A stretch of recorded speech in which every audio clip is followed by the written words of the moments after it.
سرکار دو عالم حضرت محمد صلی اللہ علیہ وآلہ وسلم اپنے صحابہ کرام رضی اللہ تعالی عنہما کے درمیان تشریف فرما تھے کہ ایک یتیم جوان شکایت لیے حاضر خدمت ہوا۔ کہنے لگا، یا رسول اللہ، میں اپنی کھجوروں کے باغ کے ارد گرد دیوار تعمیر کرا رہا تھا کہ میرے ہمسائے کی کھجور کا ایک درخت دیوار کے درمیان میں آ گیا۔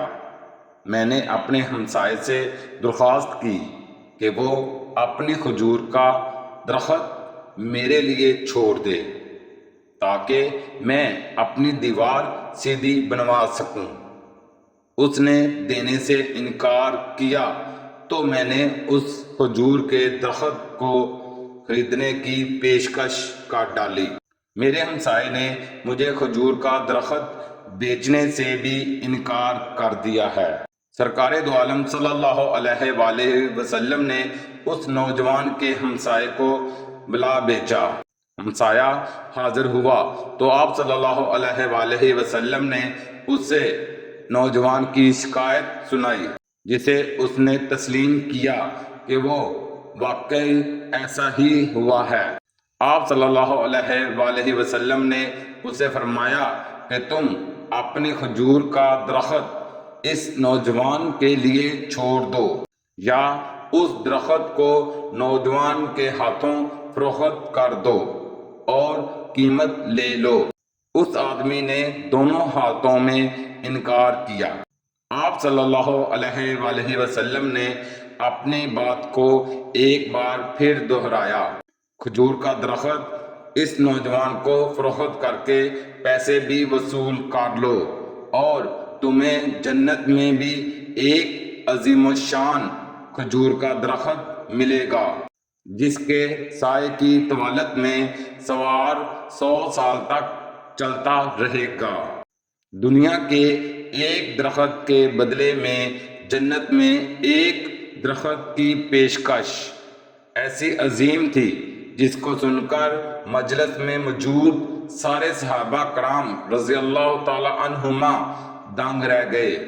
سب یہی سوچ رہے تھے کہ ایسا شخص جو جنت میں ایسے عظیم و شان درخت کا مالک ہو کیسے جنت سے محروم ہو کر دوزخ میں جائے گا۔ مگر وائے قسمت کہ دنیاوی مال و متاع کی لالچ اور طمع آڑے آ گئی اور اس شخص نے اپنا کھجور کا درخت بیچنے سے انکار کر دیا۔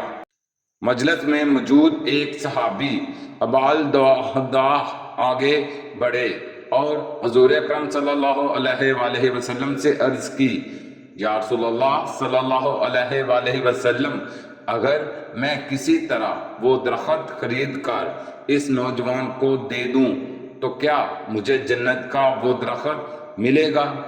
آپ صلی اللہ علیہ وآلہ وسلم نے جواب دیا، ہاں، تمہیں وہ درخت ملے گا۔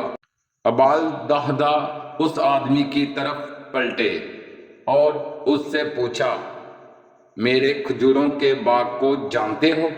اس آدمی نے فوراً جواب دیا، جی، کیوں نہیں۔ مدینے کا کون سا ایسا شخص ہے جو ابالدحداح کے 600 کھجوروں کے باغ کو نہ جانتا ہو؟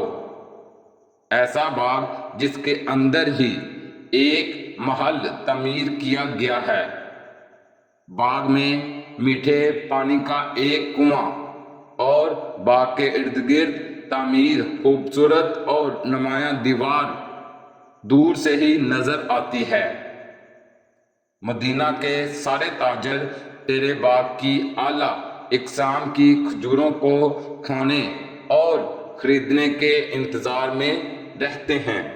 ابالدحداح نے اس شخص کی بات کو مکمل ہونے پر کہا، تو پھر کیا تم اپنے اس کھجور کے ایک درخت کو میرے سارے باغ، محل، کنویں اور اس خوبصورت دیوار کے بدلے میں فروخت کرتے ہو؟ اس شخص نے غیر یقینی سے سرکار دو عالم کی طرف دیکھا کہ کیا عقل مانتی ہے کہ ایک کھجور کے بدلے میں اسے ابالدحداح کے 600 کھجوروں کے باغ کا قبضہ بھی مل جائے کہ نہیں۔ معاملہ تو ہر لحاظ سے فائدہ مند نظر آ رہا تھا۔ حضور پاک صلی اللہ علیہ وآلہ وسلم اور مجلس میں موجود صحابہ کرام رضی اللہ تعالی عنہما نے گواہی دی اور معاملہ طے پا گیا۔ ابا الدہدہ نے خوشی سے حضور اکرم صلی اللہ علیہ وآلہ وسلم کو دیکھا اور سوال کیا، یا رسول اللہ صلی اللہ علیہ وآلہ وسلم، جنت میں میرا ایک کھجور کا درخت پکا ہو گیا نا؟ آپ صلی اللہ علیہ وآلہ وسلم نے فرمایا، نہیں۔ ابا الدہدہ سرکار صلی اللہ علیہ وسلم کے جواب سے حیرت زدہ سے ہوئے۔ آپ صلی اللہ علیہ وآلہ وسلم نے اپنی بات کو مکمل کرتے ہوئے جو کچھ فرمایا اس کا مفہوم یوں بنتا ہے کہ اللہ رب العزت نے تو جنت میں ایک درخت محض ایک درخت کے بدلے میں دینا تھا، تم نے تو اپنا پورا باغ ہی دے دیا۔ اللہ رب العزت جود و کرم میں بے مثال ہیں۔ انہوں نے تجھے جنت میں کھجوروں کے اتنے باغات عطا کیے ہیں، کثرت کی بنا پر جن کے درختوں کی گنتی بھی نہیں کی جا سکتی۔ ابا الدہدہ، میں تجھے پھل سے لدے ہوئے ان درختوں کی کس قدر تعریف بیان کروں۔ آپ صلی اللہ علیہ وآلہ وسلم اپنی اس بات کو اس قدر دہراتے رہے کہ محفل میں موجود ہر شخص یہ حسرت کرنے لگا، اے کاش وہ ابا الدہدہ ہوتا۔ ابا الدہدہ وہاں سے اٹھ کر جب اپنے گھر کو لوٹے تو خوشی کو چھپا نہ پا رہے تھے۔ گھر کے باہر سے ہی اپنی بیوی کو آواز دی کہ میں نے 4 دیواری سمیت یہ باغ، محل اور کنواں بیچ دیا ہے۔ بیوی اپنے خاوند کی کاروباری خوبیوں اور صلاحیتوں کو اچھی طرح جانتی تھی۔ اس نے اپنے خاوند سے پوچھا، ابا الدہدہ، کتنے میں بیچا ہے یہ سب کچھ؟ ابا الدہدہ نے اپنی بیوی سے کہا کہ میں نے یہاں کا ایک درخت جنت میں لگے ایسے ایک درخت کے بدلے میں بیچا ہے جس کے سایہ میں سوار 100 سال تک چلتا رہے گا۔ ابا الدہدہ کی بیوی نے خوشی سے چلاتے ہوئے کہا، ابا الدہدہ، تو نے منافع کا سودا کیا ہے۔ ابا الدہدہ، تو نے منافع کا سودا کیا ہے۔